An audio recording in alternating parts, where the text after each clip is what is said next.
upon their arrival was almost unspeakable.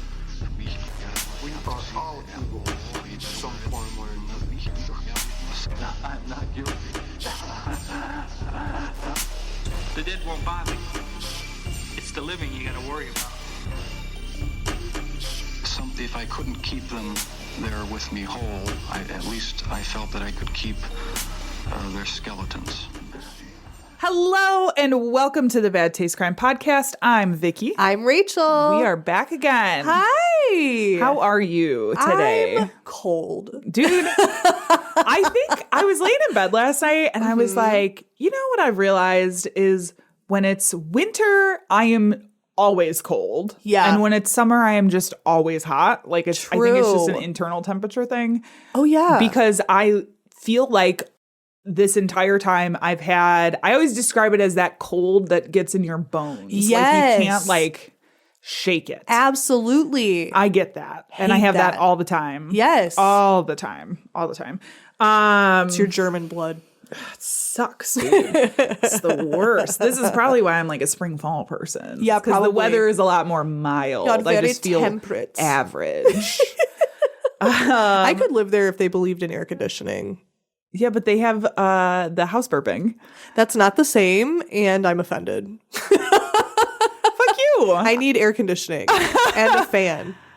I mean, you can get a fan, That's for sure. I and will. frankly, air conditioning has become a lot more popular and more widely available there because Europe has been getting hotter over the last few years. Yeah, thanks true. to the climate crisis. I mean, I guess I could just get like a And- window unit if I lived over there. I'm moving. Okay. All right. Germany. See you later. We have a great show for you today. If Yeah. it's your first time listening, a special hello to you. Hello. We are going to head over to the newsroom. Let's go there. Fit to breathe, our food is unfit to eat. We sit watching our TVs while some local newscaster tells us that today we had 15 homicides and 63 violent crimes, as if that's the way it's supposed to be. We know things are bad, worse than bad. So this week, our news comes from China. Oh. It was made in China. Okay. So this is from, let me see, the Chengdu Public Security Bureau. Okay. Police they decided to launch an investigation when they had gotten reports of these two guys who were saying that they had witnessed two male giant pandas successfully mating in the wild. Yes. I love it. Everyone It knows bears are says, gay. Through investigation, two men, one surnamed Dong from Huludao City in northeast China, and the other one named Gao from Hangzhou in East China. Okay. They were found to have deliberately distorted facts and used technical means to forge a screenshot titled Chengdu, two male Sichuan giant pandas successfully mate in the wild for the first time. It was fake? They posted fake news. It caused a widespread false interpretations, disrupting online order, and producing negative social impact. Whoa. Why did they do that? Yeah. I don't know. They were arrested, placed under administrative detention, and all of their shit was shut down for like intentionally spreading false. Boy, I wish that were a thing in America. Isn't that crazy? However, Can we get that going over here? I don't know. I don't know about please. that. Please help us. What a thing to We're fake. slowly burning over here. Yeah, I know. I don't know if the motivation was like just like fame and Yeah, like notoriety, making a viral or video. if they were trying to make headway in the scientific community I for don't know. like mating practices or whatever. It's so funny. I don't Because, know. like, it's not uncommon for animals. Like, I've read, like, a bunch about, like, wolves and stuff. And, like, it's not uncommon for, like, male wolves to mate with each other. Yeah. Like, and that's a thing in the animal kingdom. So it's, Right. like, not that weird. Right. And how many animals are there that are like multi-gendered? Yeah. You know what I mean? Like they just like swap out their shit Yeah. whenever they need to. That's not like an uncommon Right. thing. So that's our news for today. We're going to to move on to Netflix and Kill, which this week is HBO and Kill, Okay. HBO Max. We are talking about Burden of Proof. Oh, okay. This is a documentary that is an HBO original. Mm-hmm. It is about this girl, 15-year-old Jennifer Lynn Pandos, who went missing from her bedroom in Williamsburg, Virginia in 1987. Initially, at the time, her parents told everybody that she had run away. When her best friend called, they said she was sick. But then it turns out that there was like a ransom note that had been left that very John said Bonet. they not to call police and, to put money in this account. The ransom note also claimed to be from Jennifer saying like, I just need a few days. I'll be back in like, a few days. Don't try to contact me. I'll be back in like 5 days. Suspicious. Which is something they talk a lot about being a tactic to give somebody more time to do whatever. Totally. So the film actually is shot decades later. Okay.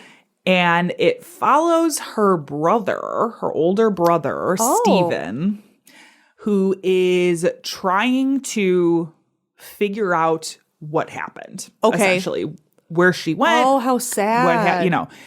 The thing is he in the very beginning, basically it's a series. It's like a 4-episode series, I think. Okay. Oh, okay. That's not so long. He basically suspects his parents being involved. Me too. Somehow. I agree. And there's a lot of evidence that does, I would say, create suspicion. Okay. Like it's not, I wouldn't be like, this is the, It's not definitive, nail in but the coffin. It's enough to where it's like, okay. Well, it's suspicious. Certainly. Okay, I see what you're saying. And some things that happen throughout the investigation of the case, and it is, so it's about him trying to find out what happened to his sister, but it's sort of equally about him navigating this relationship with primarily his mom. Oh my gosh. While he still feels like they did something to cause his sister's disappearance. Trauma. And he doesn't have a relationship with his father really because of a lot of this. Oh my gosh.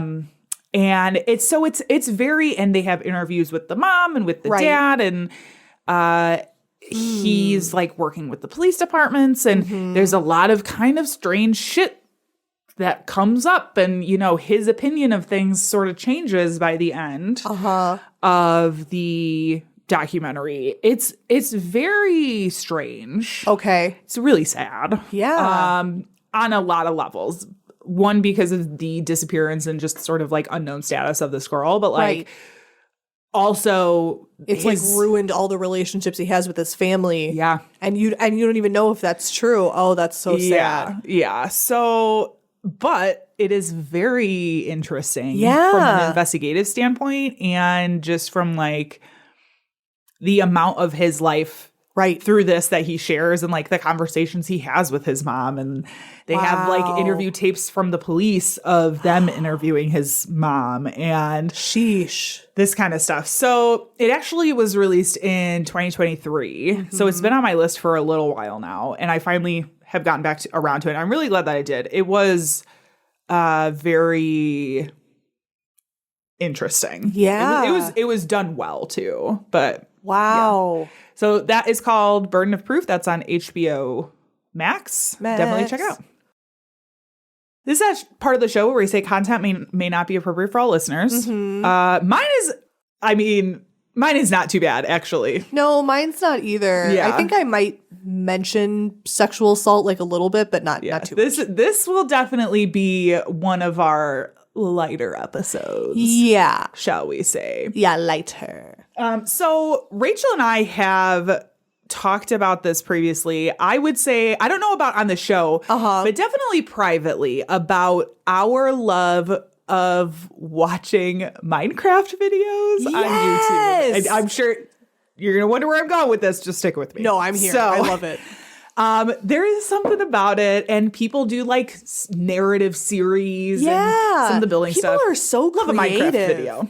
I really do. Me too. It's so calming. It really is. It's a great thing to put on when I'm going to bed. Absolutely. Like something in the background. Yes. It's great.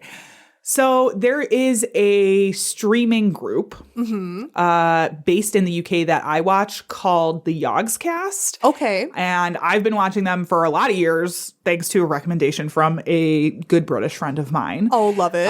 And 3 of the guys from the Yogscast do a podcast that I also listen to called the Triforce Podcast, which is basically 2 of them are dads, one of them is not.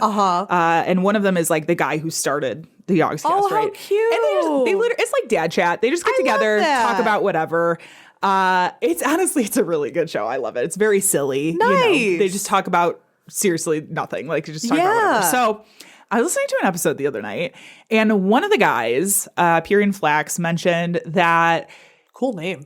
this is like, his gamer name. Oh, okay. I was like, wow, British That's his people gamer, have his such gamer cool tag. names.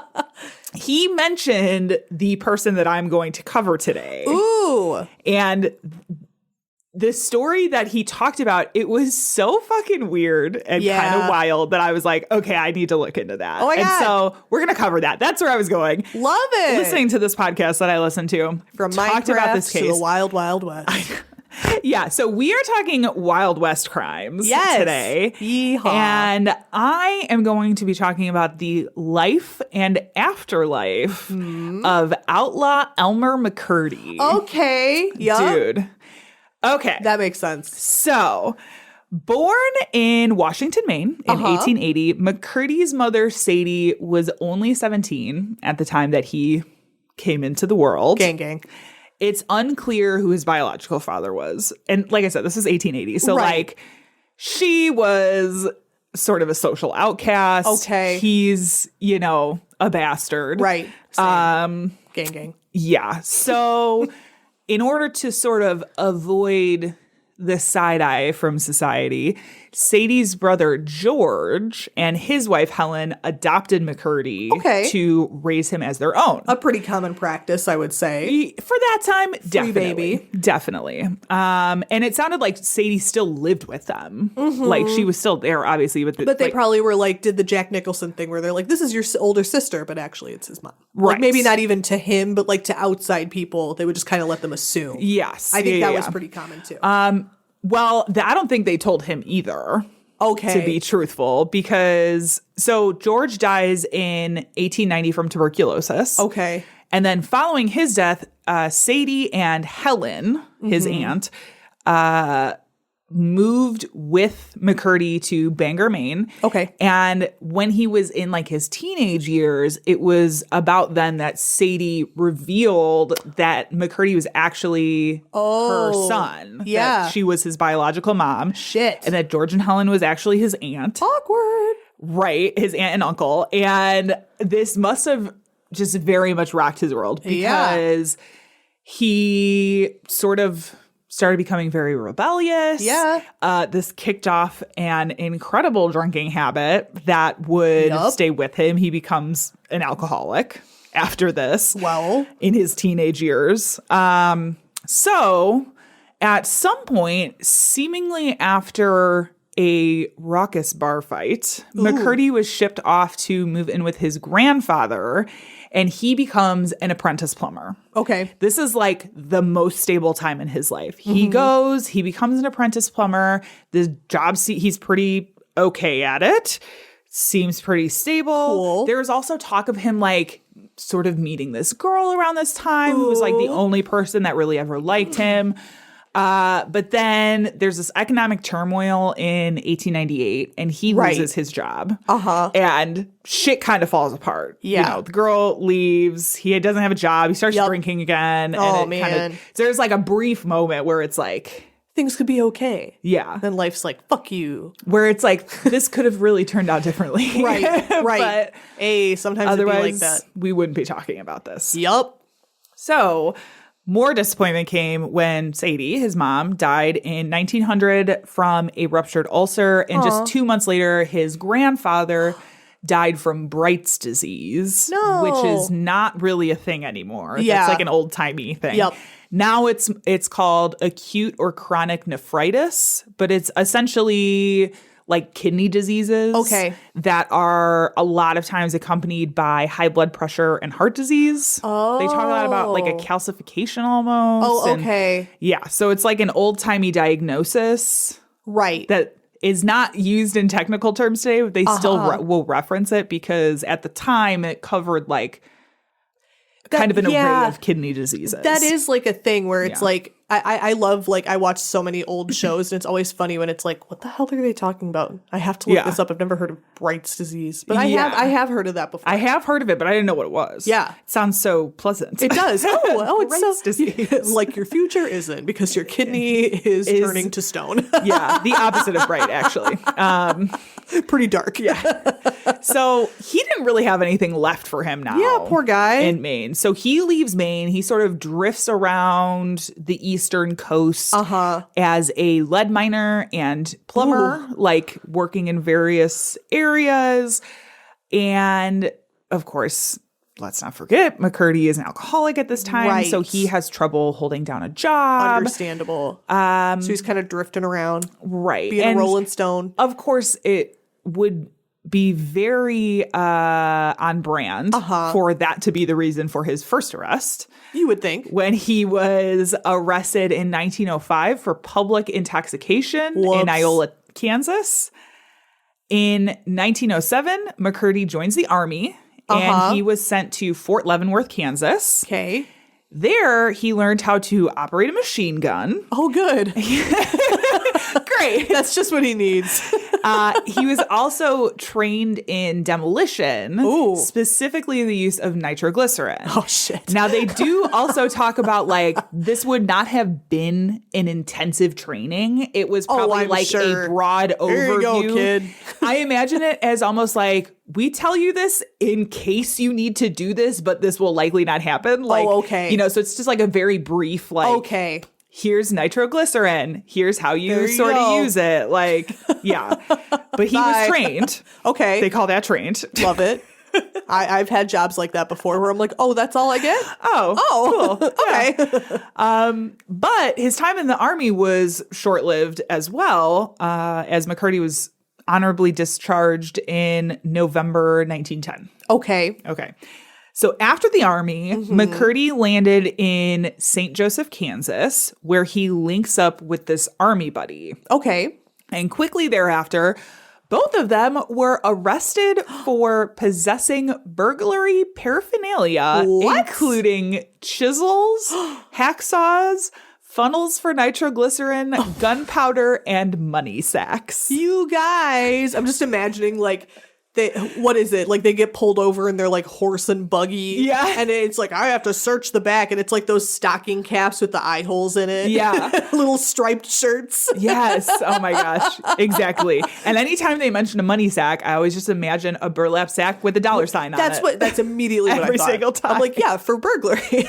Because that's how you do it. Is it? And I wonder, like, if it was just a regular sack, did they only decide they were money sacks after they saw Right. the chisels and the hacksaws? Right. Was it a foregone conclusion or It's like, oh, those must be money sacks. sir, they're for my potatoes. Please. I just dropped off some coffee beans. Yeah. A likely story. This don't smell like Arabica. So they get arrested. They get picked up. When the case finally goes to court, they claim that they only had all of those things because they're developing a foot-operated machine gun. Oh, It certainly was not for any nefarious reasons. that sounds nefarious. Certainly not. We're developing this to help our boys and the Army do foot machine gun things. Okay, for sure. They totally bought it. Oh, okay. And the jury found McCurdy not guilty, and he was free to embark on his new career, robbery. God damn it. After he's like, I promise this is not for robbery. They But were that like, does okay. sound like a great idea. Hey, actually, you know what? You guys just gave me a Might be really onto wicked something. idea. Yeah. I just love that. He gets off too. on intent to burglarize, and he's like, But that doesn't sound too bad. Yeah. Now I actually am intended. So McCurdy thought that he was uniquely positioned for this new life in robbery thanks to his prior nitroglycerin training. He kind of is. And used that knowledge to target banks and trains. And apparently this was not something that was uncommon. Right. Like a lot of, not saying that it was like a perfected art, but like the access to explosives and nitroglycerin and these things was easy. It was pretty easy It's to like rob over the trains. counter. Yep. Usually the trains would only have like one cop. Right. So it's like you're far away from civilization. You can just take your horse or whatever and go and rob a train. Yeah, very normal. Right. But he was not doing this on his own. McCurdy had to go to Oklahoma, where he hooked up with a small group of outlaws. Now, this is from history.com. Quote, the Pinkerton Detective Agency published a pamphlet in 1904 about a group known as Yegs, Y-E-G-S. They were an element that grew out of the hobo community. While most hobos traveled to find work, Yegs traveled to commit crimes, end quote. So apparently he went off and he joined some Yegs. Although the intention was there, using large amounts of explosives to blow open safes and make a heist much easier. It was often much messier, a lot more messier and inaccurate in practice. Like they were like, no, we got this. Every time they're like, we got this. Oh, maybe next time. Maybe not. Oh, maybe next time. Again, from history, quote, in March 1911, McCurdy's group robbed an Iron Mountain, Missouri Pacific train. The heist went according to plan until McCurdy placed a large amount of nitroglycerin on the safe's door. The charge melted most of the silver inside. Yeah. Ultimately, they left that one with about $450 between the four of them. Okay. They had to split it between the four of them. Not bad. But most of it was these like melted together silver coins that were just completely destroyed. Sir, can I purchase this? This Sorry, these are lump of stuck silver? together. I promise there's 5 here. It gets really hot in my pocket. I generate a lot of heat, sir. Yeah. McCurdy would lead another somewhat underwhelming robbery in September 1911 when they tried to hit the Citizens Bank in Chautauqua, Kansas. It took 2 hours for the men to break through the bank wall with hammers. They had a guy on lookout. When they finally got inside, McCurdy again used a nitroglycerin charge to get through the bank's outer vault. Okay. The explosion blew the vault door off and like sent it flying through the bank, like destroying the inside of the bank. Oh shit. But the hope they had insurance. The safe inside, did insurance exist then? I don't even know. A little. The safe inside of the vault was fine until McCurdy decided to use more nitroglycerin to open the safe door. But those charges never went off. Girl, what did we learn? Don't use nitroglycerin. Nothing. Stop it. It either works really well or not doesn't at all. Work. Right. Yeah. Right. All in all, from that one, the group left with about $150 in coins that they took from like trays outside. Oh, cute. That they had to split between the four. That's my take a penny tray. They're like just emptying it into their burlap sacks with the dollar sign. With the dollar sign. Now, clearly, these small hits were not enough for McCurdy, who is continuing to drink heavily. Yeah. But when he heard the news about an MKT train going through Augusta, Oklahoma, carrying $400,000 in Osage land royalty payments, it would go down in history as the largest heist in the United States. Yes. That is, if everything would have gone as planned, which of course it didn't. It did not. No way. It would have been. He's so good at this. But it didn't. How could this be? Unfortunately, McCurdy and his buddies got on the wrong train. Oh my God. And instead, they got onto a passenger train, like going through the same area. Oh.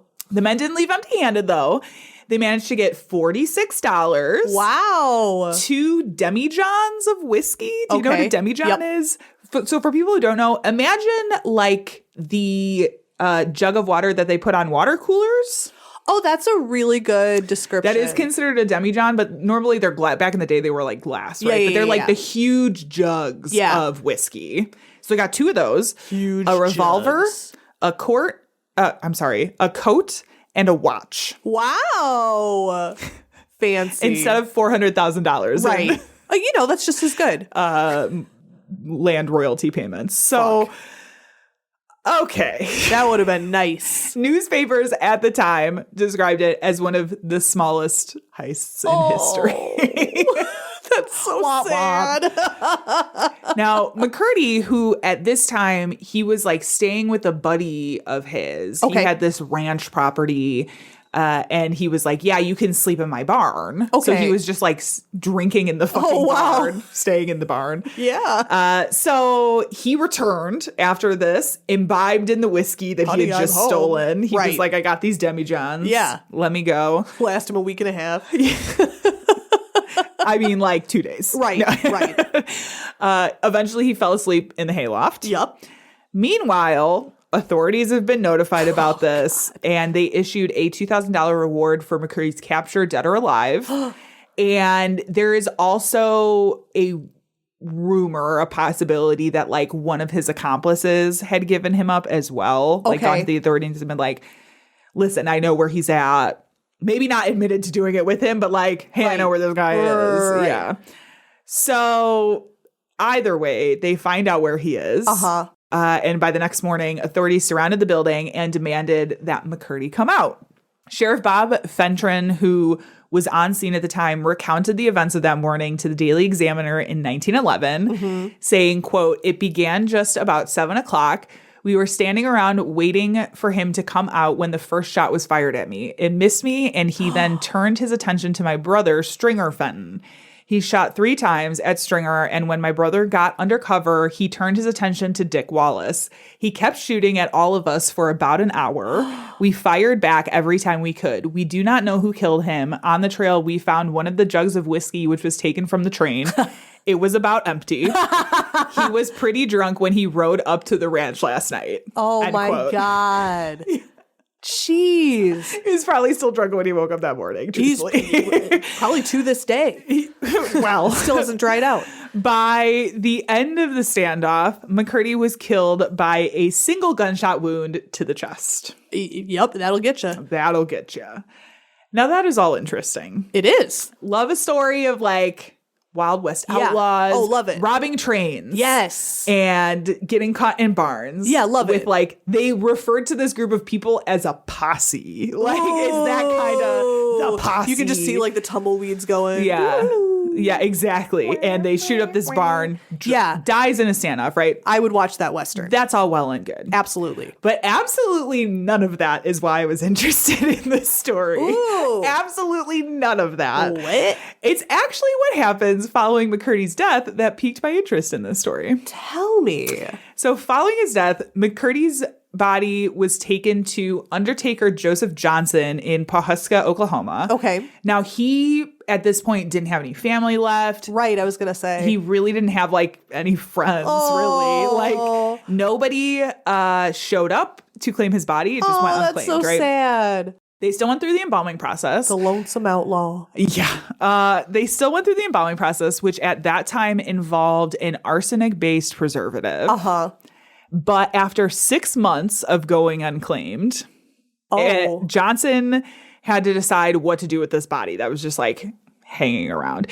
He refused to bury it or release it until he got paid for the work that he did. He's basically like holding McCurdy's body hostage. Another standoff. Because he wants his fucking money. Okay. Because I look at how well I embalmed this guy. Yeah. Someone pay me for it. Okay. So he's like, what am I to do? What am I to do with this body? So he noticed that McCurdy's body had been perfectly preserved to the point that it could stand upright on its own. So capitalizing on this, there was this real culture of like oddities and like kind People of didn't the have cable. weird. Yes. Yep. That was a thing at the time. So capitalizing on that, Johnson set McCurdy up as the embalmed bandit, Oh my put God. a rifle in his hands, and put him on display for viewing at 5 cents a pop. Ew. Was, at the time, 5 cents. Yeah. McCurdy went through a number of names, including the bandit who wouldn't give up, the mystery man of many aliases, because he did use a lot of aliases. They all did, yeah. And the Oklahoma outlaw. Ooh. There he remained until 1916. Oh my God. When suddenly a man named Aver got in touch with Johnson and claimed to be McCurdy's long-lost brother. Oh. Aver had, at this point, like by the time he talked to Johnson, he had already gotten in touch with the Osage County Sheriff and a local attorney who were like, yeah, you have our permission. You can come take custody of the body. Okay. Like, totally cool. So he calls Johnson and is like, hey, I'm going to come pick up McCurdy's body, my long-lost brother. Yeah, yeah. Okay. So the next day, Aver and this other guy, Wayne, show up. Good and cowboy name. Wayne also claims to be another brother of McCurdy's. Oh. They arrive at the funeral home to take possession of the body and take it back to San Francisco so he can have a proper burial. Uh-huh. Okay. Or so they thought. I was going to say. So they thought.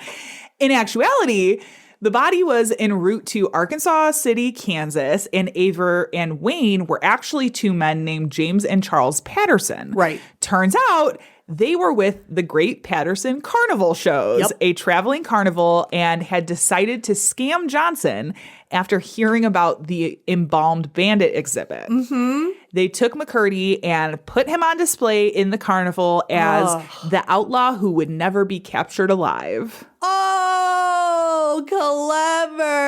And again, this is like the sideshow, freak show era. Yes. And people were really into that shit. One of my special interests. Yes, dude. Yeah. So he remained with the traveling carnival until 1922. Wow. When Louis Sonny acquired the Patterson's carnival. Mm-hmm. Now, apparently, one of the carnies had put McCurdy's body up as collateral on a loan that then went unpaid. Hello? So he just like acquired this body. He acquires this body. And Sonny took McCurdy's corpse and added it to his traveling museum of crime, which included wax replicas of people like Bill Doolin and Jesse James. Yeah. Of course. Sonny's sideshow traveled in tandem with the 1928 Transcontinental Foot Race. Mm-hmm. And in 1933, actually, in 1933, Sonny lent the corpse out for use by the film Narcotic. Yeah. So this I had never heard of, but this is from IMDb, quote, "This exploitation film follows the downward spiral of an idealistic medical student whose fall from grace leads him to opium dens, a carnival freak show, swanky drug parties, dingy brothels, and finally the barrel of his own revolver." Sounds great. Yeah. Sounds this like a Friday night. This is very much in the same vein as like Reefer Madness. Absolutely. Like it's these very much after school special scare tactic kind of movies, right? So lame. So director Dwayne Esper would put McCurdy's body in the lobby of theaters, showing the film, claiming that he was a dead dope fiend, saying that he had killed himself while surrounded by police after he had robbed a drugstore to support his habit. I'm just imagining them like taking all of his cowboy clothes off and putting him in like a drug rug and like ripped jeans and like Vans. Look at this druggie. Well, this was still 1930. A little joint in his hand. Yeah. I know. And so in order to explain the mummified and hard shriveled skin, Esper claimed it was proof of drug abuse. Oh my God. Look at his skin. That's why my skin is like this. Yeah, I've been putting That's why you look practically mummified. It's all that reefer. Yeah. Oh my God. So he was used for that. Then when Louis Sonny died, his son, Dan Sonny, inherits the business, as well as McCurdy's corpse, because he's still just like, part of the business. And it was his turn to decide what to do with it. So he apparently didn't like know what specifically to do with McCurdy, so he was placed in storage. Okay. Until 1964. Oh my God. When he was lent to filmmaker David F. Friedman, who used his corpse briefly in his movie She Freak. Ooh. I don't know what that one's about. Me. Yeah. It's my biography. And then in 1968, Dan sold all of the wax figures as well as McCurdy's corpse to the owner of the Hollywood Wax Museum, Spoonie Singh. He had actually purchased the figures for 2 other Canadian guys who wanted them for a show that they were doing at Mount Rushmore. Oh. And so, again, like McCurdy's body just gets sent with this. He had taken some damage while in their possession, including the tips of his ears and fingers and toes being blown off in a windstorm. Oh, no. But ultimately, they decided to return McCurdy's corpse to Singh, saying it was too gruesome and not lifelike enough to display. He's a real guy. That's so sad. Yeah. So McCurdy was then sold again to the Pike, it's like a theme park. I get the impression it's a la Boardwalk kind of thing. Yeah. In Long Beach. Oh, then definitely. Right. Yeah. It's not, I don't want to say theme park. It's more like a like the sideshow kind of. I know exactly what you mean. It's like an entertainment park. Yeah. More than a theme park. Yeah. And this was owned by Ed Learsh. Now, Learsh decided to hang his corpse as a prop in the Laugh in the Dark fun house. That was kind of like a haunted house. And call him the 1,000-year-old man. Oh. They painted him with this like iridescent paint. Stop. Hung him by a noose. And he's now like a haunted house prop. Oh my God. Okay. This is not even where this ends. There's nothing sacred. No. Put him in the ground. So, are you familiar with a series from the 70s called The $6 Million Man? Yes. Okay. So, for those that are not, it was a sci-fi series that ran on ABC from 1973 to 1978 about an astronaut who gets seriously injured and then rebuilt with bionic parts and employed by a secret government agency. Yes. Most folks our age have heard that opening narration. Yep. We can rebuild him. We have the technology. We have the capability to make the world's first bionic man. Steve Austin will be that man. Better than he was before. Better, stronger, faster. Yeah. Better, Yeah. stronger. So he did not get turned into a bionic man, which I'm realizing as reading this, I'm like, people might think that he did not get that. And he's still with us today. Yeah. He's got bionic legs. Here he is. Hello. Please kill me. No, howdy. I mean, Old West. They keep the accent. Howdy. That's all I want. So, okay, so $6 million man. Lard and beans. So in season 4, there's an episode titled Carnival of Spies that was filmed at the Pike. Oh. While they were filming this episode in the Laugh in the Dark funhouse, one of the prop guys went to go move what he thought was a wax mannequin hanging from a gallows. Oh, God. When he went to move the figure, the arm broke off, and to his surprise, he saw bone and muscle tissue where there probably should not have been any. How traumatic and scary for that poor guy. I know. I'm like, I would lose my shit. I'd quit. So they transported... They called the police. Production stopped and immediately called the police. They came to the Pike, and they take custody of what they now know as a body. So, over the years... Right. It had kind of become forgotten that he was a corpse. Right. They were just like, oh, this is part of the wax mannequins. Yeah. It's just very old, Yeah. Okay. Ew. So they take his body, they transport it to the LA coroner's office for an autopsy that revealed actually this was a human being, a human male, who had died from a gunshot wound to the chest. Mm-hmm. Inside the mouth. Not reefer? Not drugs, like that one guy said. Inside of his mouth, they found a 1924 penny and various ticket stubs to Louis Sonny's Museum of Crime.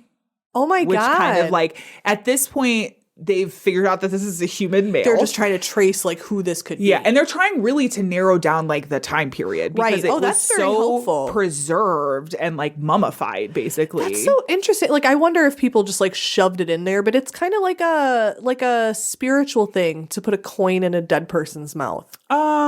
Maybe when he died, but this is like years and years after. No, I know. This is I'm probably I'm like just curious. kids at this. I Right, imagine just it's like shoving kids at stuff the in his mouth. sideshow. Yeah, Right. It just Being that stood jackass out little to kids. me. Yeah. Oh my God. So they're trying to like narrow down the time frame of when this guy was. Who's from. the baddie? And when they continued to like analyze his body, they found that there was arsenic, like high levels of arsenic, which led them to believe he was embalmed in the 20s. Right. As well as tuberculosis in the lung, which he was thought to have had. Like when he was killed, they were like, oh yeah, he also had at the time tuberculosis, pneumonia, Very like common. probably cirrhosis. Yeah. Like, Oh, I'm sure. you know.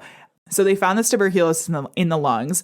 They contact Dan Sonny, who is the son of Louis Sonny, who owned one of the shows, confirmed that the identity of the corpse was in fact Elmer McCurdy. Oh my God. And this was later confirmed by historians and a forensic anthropologist that came in. So they found, because as they're doing this autopsy, they didn't find the bullet, but they found the jacket. Oh, okay. The bullet jacket. It's still in his chest that like matched. Yeah. You know. This is an Old West bullet. Yes. Right. Exactly. God. So they find out actually this is this Old West cowboy. Yes. This is unsuccessful outlaw. Yes. This is from the Library of Congress. Quote, in February 1977, the City Council of Guthrie, Oklahoma, was offered a burial plot in the Boot Hill section of Summit View Cemetery to give McCurdy a proper burial alongside 3 other notable Oklahoma outlaws. One of them was Jesse James. Yeah. And that other guy that I mentioned. Yep. Boo something. The other guy. Recognizing a chance to promote their city, they agreed. Everyone's just in it for the grift. 2 months later, a horse-drawn hearse brought a plain pine coffin to Boot Hill, where Elmer McCurdy was laid to rest at last, end quote. This is from NPR's Snap Judgment. Quote, people dressed as mourners, a bull was put out for donations, an army of press snapped pictures, and they poured 6 feet of concrete over Elmer's body to make sure that this would be his very last show. Oh, that's End good. quote. That's nice. Yeah. Although he is now permanently underground, Elmer McCurdy has sort of attained this like folk hero status now. He even had a Broadway musical made about his life called Dead Outlaw that ran from April to June 2025. I did not see very good reviews of it, unfortunately. It didn't. Yeah. But I'm like, I mean, that says something when people are like, let's make a musical out of your crazy story. Yup. But that is the story of the life and afterlife of Elmer McCurdy. That's one of those stories where, like, I just imagine, like, him alive, like, as a kid going to a fair and seeing, like, one of those psychics, and she's like, you will attain great fame. And he's like, oh, I'm going to be famous as fuck. And it's like, well, not in your lifetime. Say when. She's like, you got to be specific, kid. And as much as he has become a folk hero, like, his physical body sort of became lost to time, right? God. Like the fact that it had just changed so many hands over so many years. And at some point that information that this was like a real corpse just failed to get relayed to somebody. And now there's like, oh, it's just like this very realistic, like rubber, weird looking prop. Until a guy accidentally breaks off his arm. Like, what happened to respect for the dead? Shit. Well, and like you said, I feel bad for the guy who found, like, oh my who was God, trying how to move. traumatizing. Probably, like, they're not paying him shit. He's some intern. And let me why get this would you mannequin off assume the that's ceiling. real? No, Why would he's you? painted with, like, glow-in-the-dark paint. That's gross. Good job. That was gross. Thank you.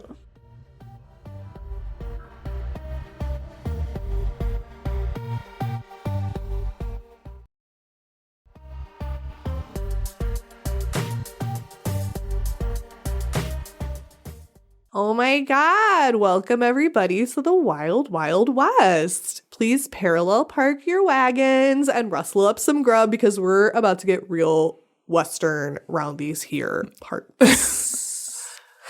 As a former professional cowgirl, kind of. I knew this would be your sweet spot, though. I was like, oh my God. Yeah. Rob always asks, like, oh, what are you guys doing? And I'm like, well, I'm covering like this one for Western. He was like, what topic did Vicky pick? I'm like, that is her topic. He's like, what? Yeah, right. Seems like it would be your topic. I know. I couldn't resist, though. I couldn't resist. And that was such a good, such a good story. Thank you. Love that. I am delighted to be back in the saddle again. This is definitely one of my little like niches. Yes. We've talked on the podcast before. That was my like weird job. Yes. For a bunch of years, working at a Wild West themed theme park. Yes. That no longer exists. Is now an auction house. Yep. Oh my God. Don't even get me started. It's so depressing. I wish that they would just do something with the theme park part of it. Right. Like, it's just sitting there doing nothing. It's probably storage, I would guess, maybe. Like outdoor storage for... I have insider info that I'll tell you later. Oh. But, you know, it is a shame. It's a sexy grotto now. Ooh. It's like the Playboy secret grotto. Oh my God. There is like a mine like with water. Oh, can you imagine? A gold mine. Mermaids. That was one of my favorite. I was thinking about that the other day. There's like a little like gold mining area where it's like the big wooden structure and then like the water kind of goes through with the troughs, and every morning, sorry to break the illusion. No, I want to know. I've never heard. Okay. I've always pyrite. wondered how this works. Yeah. Okay. So there was always like, you know, because there'd be if nobody came in, you wouldn't have to put more gold, but like if it was a busy day, we'd have to replenish it like during the day. Yeah. So we got really good at we'd go by and like pretend to be looking and like just put a handful of gold in, like all secret, like so it looks like it's constantly producing gold. One of my favorite things is me and this other guy would try to throw it in the kids' cups in their little bowls without them noticing, and we got so good at it. So it's this whole like park-wide competition where it was like who can get rid of their handful of gold the fastest, because we just like pew, pew, pew. And has this skill carried over into your adult life? No. I'm really good at beer pong. Oh. Surprisingly. Oh. Because I'm not athletic. Yeah. At all. But that's, like, little like precision things I'm really good at. Because another thing I did there was I ran the slingshot arena. Like when I wasn't acting, we would walk around. Sometimes we'd cover breaks. And I always covered the slingshot arena because nobody else wanted to do it. Yeah. And I loved it. Yeah. Because so it's just like real shitty, like slingshot with a rubber band. Sure. And little wooden pellets, but they had this arena set up where they had hung up things that make good noise when you hit it. Yeah. So like I would wait for the train to come around with the people and I'd like zing it and hit like a bunch of the metal pans so they'd all look, and then they'd like flood in. So I was like, that was my shit. Okay. That was your sales tactic. And it was great because I have so many, I better get on my case, otherwise I'll talk for an hour. But there were a ton of like dads who would come up and be like, oh yeah, I'm really good at that, and like be like annoying and sexist. And I'd be like, great, I have to sit here all day with nothing to do. I'm going to challenge you. And I would kick their ass. Oh my gosh. So fun. So validating. So sexy. The times of yesteryear. I always felt like the ghost of Annie Oakley, like smiling, like, yeah, kick their ass. Yeah. Today's subject for our Wild West themed topic is a great representation of the era. From rubbing elbows, well, rubbing all sorts of different things, with some of the most famous of outlaws, to her ultra mysterious fate, her tale seems straight out of a Louis L'Amour novella. I don't know who that is. He writes, like, I don't know if he's still alive, but like every like picture, like those like bodice ripper things, like every time you go to the store and you see those like dollar pulp novels with like a cowboy with giant pecs. Okay. And it's like the lonesome outlaw. Oh. He's gonna bang all these bar wenches. Yeah, I've never it's heard like of him. old people cowboy porn. Okay. Cool. Pretty much. Okay. Pretty Gotcha. much. Like, you know, there's all those books of like the lonesome Scotsman. And then he's the cowboy guy. Okay. So he's that guy. Gotcha. But Etta Place was very much real, although her origins and her eventual fate are sort of tumbleweeds in the wind. Okay. She's kind of an interesting character. I have a picture of her that I'll show you. Isn't that a good picture? Nice. For That like is the a good time picture. period. Yeah, she's a hottie. And then next to her, so I'm showing her this picture that I'll link in the show notes of a pretty young girl, probably in her 20s. She's got brown hair and she's dressed fancy. Next to her is a guy with a mustache who doesn't look that exciting until you realize that that's Harry Alonzo Longabaugh, who is the Sundance Kid. Okay. So he's like the cowboy. Gotcha. The cowboy. So who was Etta Place? So she was definitely the lover, but according to several sources, probably the wife of Harry Longabaugh, the Sundance Kid. Okay. So she was his wife. And she was a peripheral associate of, let me know if you know this posse, the Wild Bunch. No. Which was headed by Butch Cassidy. Okay. So it was like Butch Cassidy, the Sundance Kid. It's like every time you read a name from the list, you're like, oh yeah, that cowboy. Yeah. Got it. Okay. Got Okay. it. Gotcha. So she was part of that gang.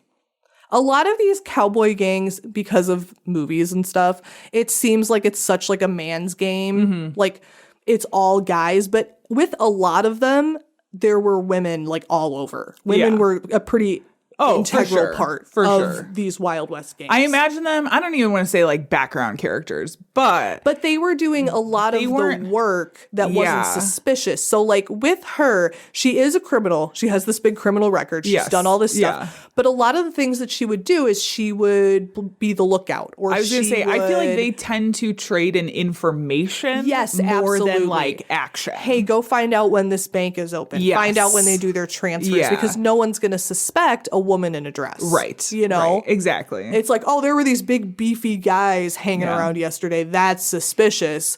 There was a pretty young girl. Right. It's fine. Yeah. I imagine in a past life I would have done this. That's why I'm so nosy now. Oh, I love that. Maybe you're at a place. I might have done like this kind of work. Okay, when I read this out, see if anything sparks to you. If you have any visions, communicate them to me immediately. I promise you I will not have any visions. That's not a thing. You're so lame. So Etta Place was probably born around 1878, was always described as a beauty. Okay. So the picture that I just showed you, even though they're not in what you would consider like wedding attire, some people, including Longabaugh's like living family, have said that that was their wedding picture.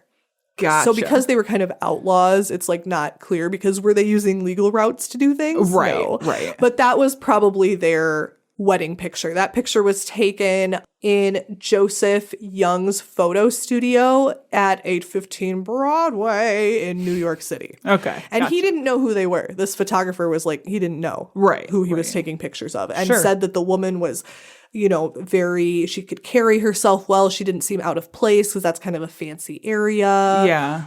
Yeah, just a nice lady. Okay. Nice lady. Okay. And of course, they had both given aliases, which was a very common thing, obviously.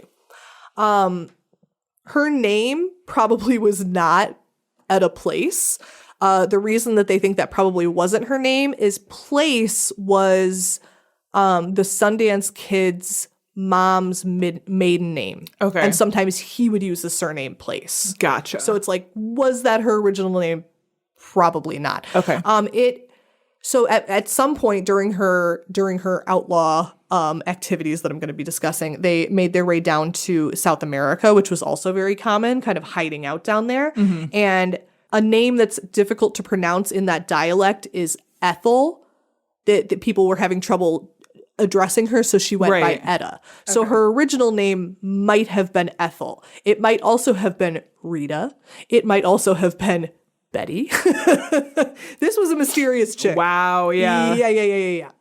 So you mentioned in yours, you briefly talked about the Pinkerton agency. Yes, very popular back then. Very popular, and it kind of made me laugh. They still exist yes, too, they right? do. Yeah. They sure do. one of their the Pinkertons, one of their main things was trying to go after the Wild Bunch. So a lot of this information actually comes from their reports, because this whole time that they were living it up, going to New York and going to Paris and going to they were kind of always behind them, tracking them, waiting for them to mess up. Okay. So a lot of the information kind of comes Gotcha. from them. Gotcha. So what her initial name was, even though she would always be known as Etta Place, her initial name was probably Ethel Bishop. Okay. The way that they think that she got to know all of these sort of outlaw characters is in women's number one profession in the Old West, which was prostitution. So she was said to have resided in a brothel. So there was this notorious madam. She's like, if you Google like Wild West madam, it's going to say Fanny Porter. Okay. So Fanny Porter had Great name for a madam. Isn't it great? Yes. Like, I'm just picturing Dolly in Best Little Whorehouse in Texas. Have you ever seen that? No. It's so good. That's the first time that she sang And I Will Always Love You. Cool. She wrote it for the movie. So cute. The costumes are great. They're so inaccurate. It's not my thing. Oh, you'd love it. Oh, it's so good. Please smoke and then watch it. Okay. So Fanny Porter. So it was they don't know that it was a brothel, but it's like, oh, there are like 5 women staying in this house. It's a brothel. It's kind of like, okay, it's fine. Yeah. And it was one of the many like kind of copycat brothels nearby the big giant, hey, if you can't afford Fanny Porter, you can come by. Sure. The discount brothel. Right. Okay. So, and that was very common. It was a common area for these cowboys to come and, Come. Yeah, right. Correct. Come and come. Come and come. Pump and dump. Pump and dump. I started watching, I started watching Southern Charm yesterday. Oh.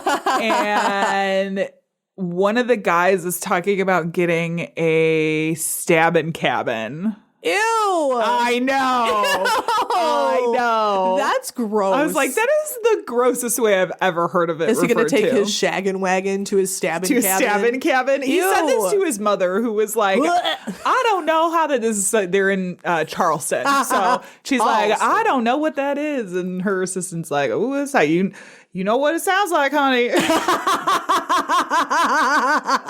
Oh my God. Stabbing cabin. Stabbing cabin. Yeah, that's not gross. great. I don't like that. I already hate that guy.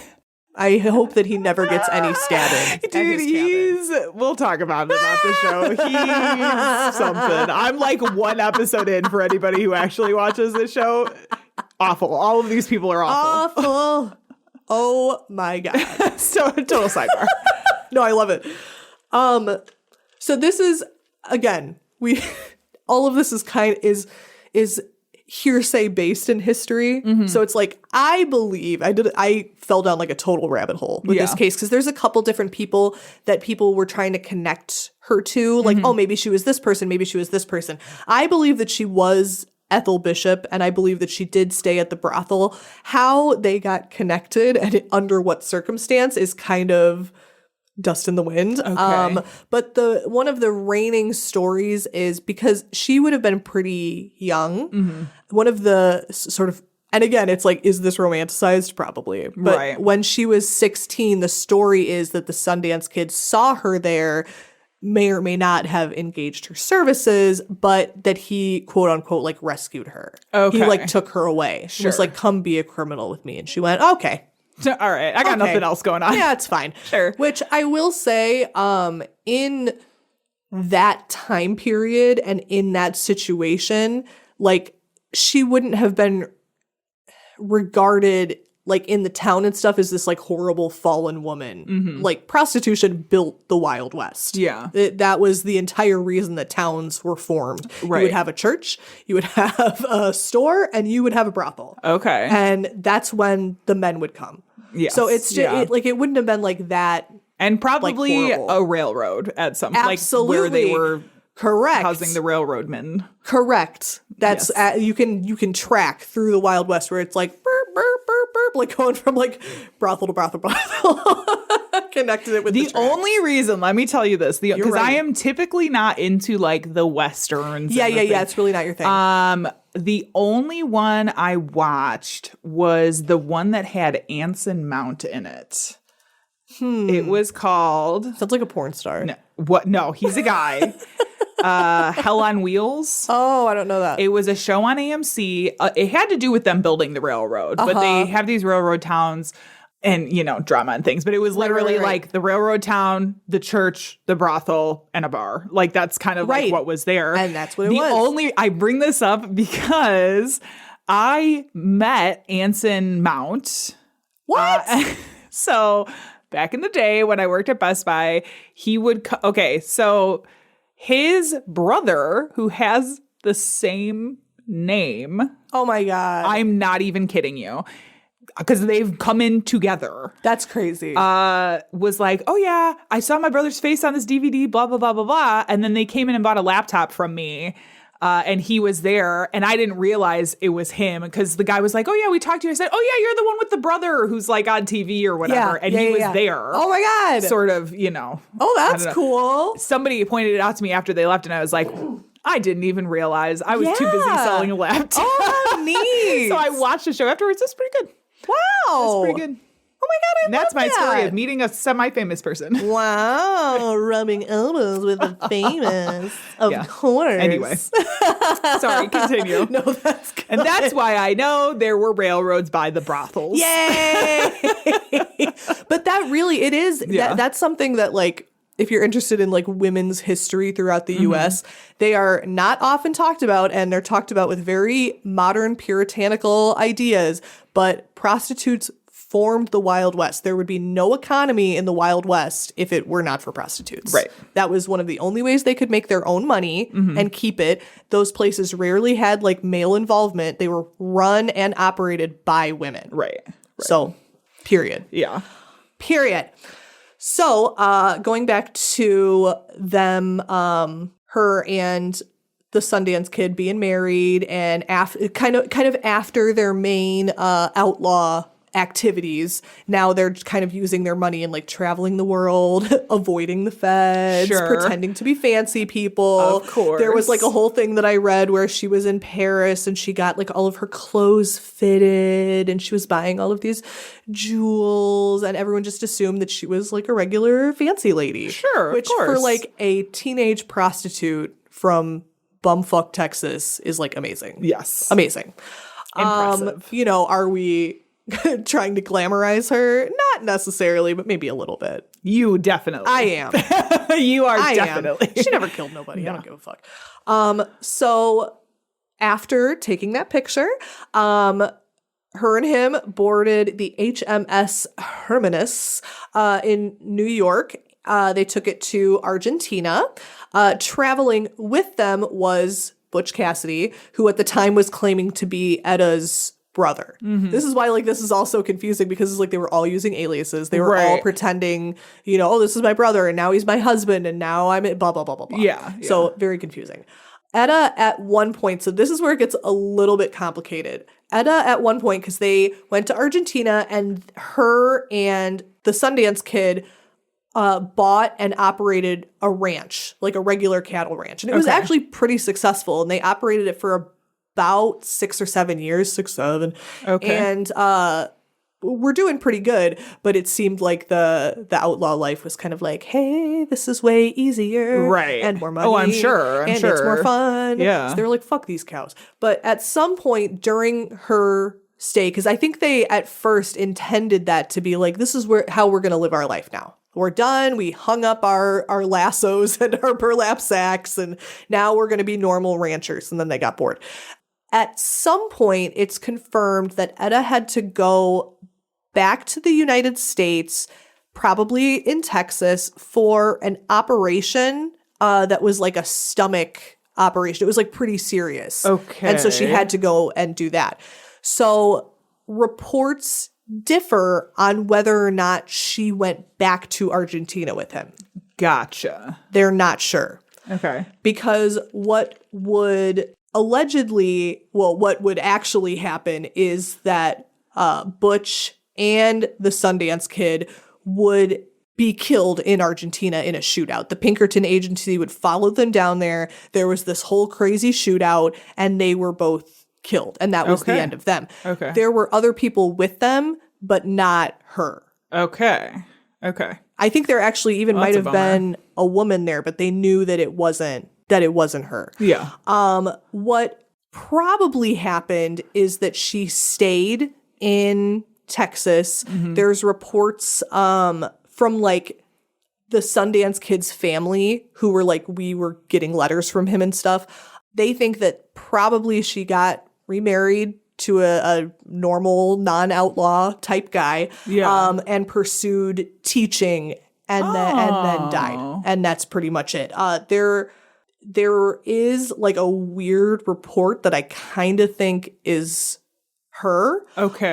Where a woman showed up to the what do they call it? The like representative office in Argentina. Okay. Like the consulate or like consulate, the embassy. That's yes, embassy. Right. That's what I'm thinking. Yeah. She showed up and was like, "Hey, I'm looking for Longbow's death certificate. I need help in obtaining that." And they were like, "Why would we give that to you? That's very strange. Who are you that you need that? It's weird." She was like, "Don't worry about it." And they were like, "Well, I'm no one. I'm nobody. I'm just interested in history. It's fine. It's fine." She's like, "But I just need his death certificate. Don't worry about it." And so they were like, "Okay, well, we can have you like come back. Why don't you come back and then we'll figure it out." She never came back. Okay. So the only thing that would prove is that she was still alive at that time, which was like 1909. Yeah. Which wouldn't have been weird. She wouldn't have been very old or anything. Right. But it fit her description. When they talked to them afterwards, they were like, that actually might have been his wife. Oh, that's pretty crazy. I mean, that would make sense. Right. But of course, she was clever enough. If it was her, she was clever enough to not leave them with any information. Right. Because there are rumors that before that she had died in like a San Antonio earthquake. There were rumors that she had been at the shootout and then had moved to Alaska. There were claims that she had taken her own life. Now, when I say like some of this information is from like Butch Cassidy and the Sundance Kid's family, you would think like, oh, well, that's very accurate. You have to take that with a grain of salt. Always. See, not to you, but maybe to others. Oh, yes, of course. Yeah.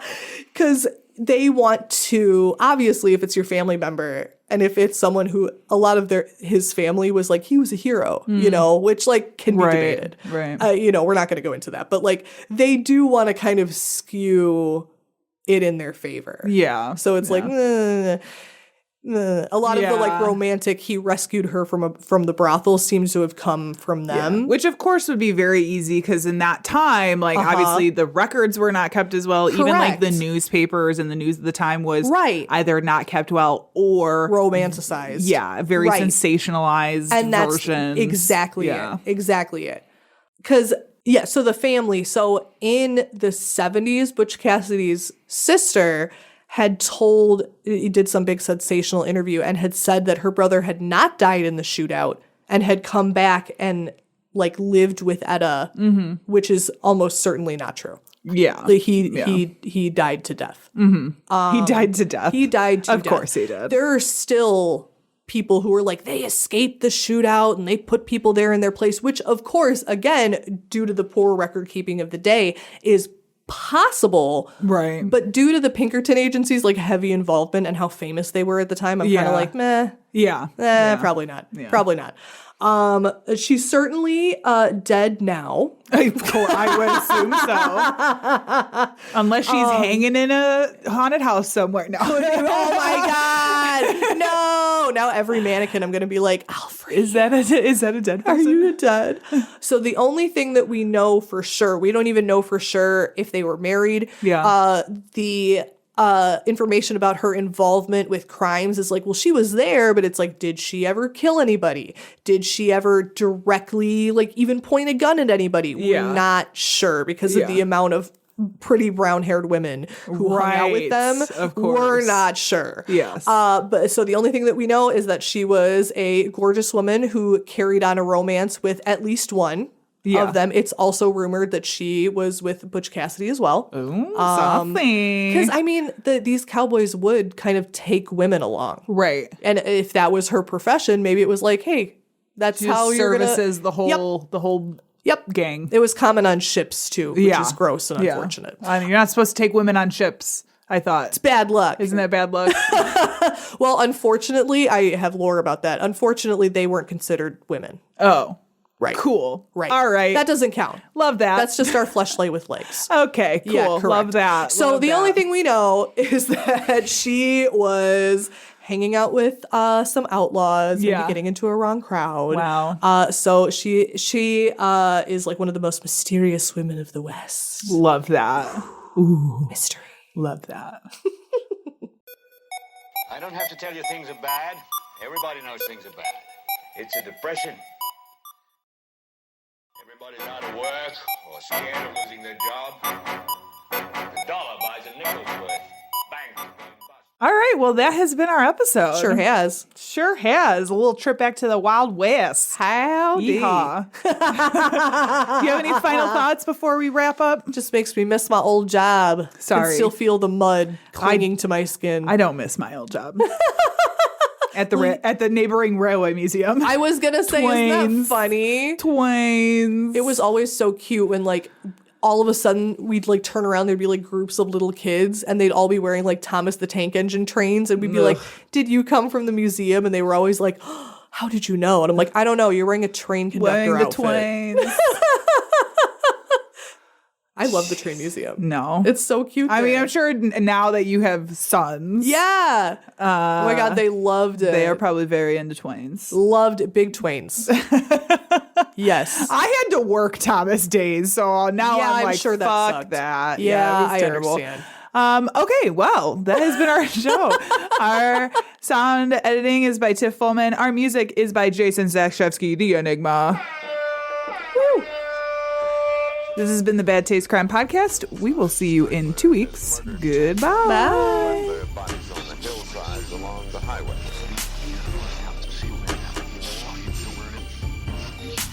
It was as if a wave of evil washed over this town.